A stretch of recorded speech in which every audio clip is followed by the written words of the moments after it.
Bridge এবং রাস্তার ব্যবধান বেশি হয় মানুষের চলাচলের দুর্ভোগের শেষ নেই। ব্রিজের ঢালে রাস্তা বসে গিয়ে এই সমস্যার সৃষ্টি হয়, যার কারণে ব্রিজ থেকে নামার সময় এবং ব্রিজে ওঠার সময় মানুষের কষ্টের শেষ নেই। এই সমস্যাটি বেশিরভাগ ব্রিজে থাকলেও তা সহজে মেরামত হয় না, যার কারণে যানবাহনের যান্ত্রিক ত্রুটি এবং যাত্রীদের শারীরিক সমস্যা তৈরি হয়। তাই এই সমস্যার সমাধানের একমাত্র উপায় হচ্ছে ব্রিজের ঢালে ঢালাই দেওয়া। স্থানটি গোপালগঞ্জ জেলার মুকসিদপুর থানার গায়েন্দা প্রাথমিক বিদ্যালয়ের সামনে ব্রিজে অবস্থিত। দীর্ঘদিন ধরে এখানে ব্রিজ এবং রাস্তার ব্যবধান বেশি হয় মানুষ ভোগান্তির শিকার হয়েছে। তাই আজকের লক্ষ্য হচ্ছে এই ব্রিজটি মেরামত করা, যাতে মানুষ নিরাপদে চলাচল করে। সেই উদ্দেশ্যে প্রয়োজনীয় উপকরণ নিয়ে সেখানে হাজির হলাম, কিন্তু এখানে কাজ করার প্রয়োজনীয় উপকরণ সহজলভ্য ছিল না, তার দূর থেকে এগুলো আনা হলো। কিন্তু এখানে সবচেয়ে বড় সমস্যা ফেস করি পানির সমস্যা, যা আনতে অনেকটাই কষ্ট হলো।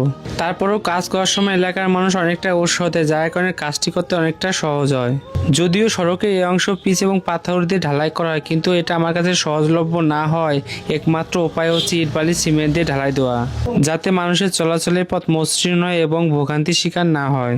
ভিডিওটি প্রথম থেকে লক্ষ্য করে দেখবেন কত কষ্ট করে মানুষ এবং যানবাহন ওঠানামা করতেছে, আর ভিডিও শেষে দেখুন যানবাহন কত সহজে নামা ওঠা করতেছে। সড়কে এমন ঢালাই নিয়ে অনেকের প্রশ্ন থাকে, তাই তাদের উদ্দেশ্যে বলতে চাই ভিডিওটি শেষ পর্যায়ে দেখুন এবং শেষে গাড়ি কত সুন্দরভাবে চলাচল করতেছে, কিন্তু ঢালাই কোনো সমস্যা হচ্ছে না। এটাই টেকনোলজি।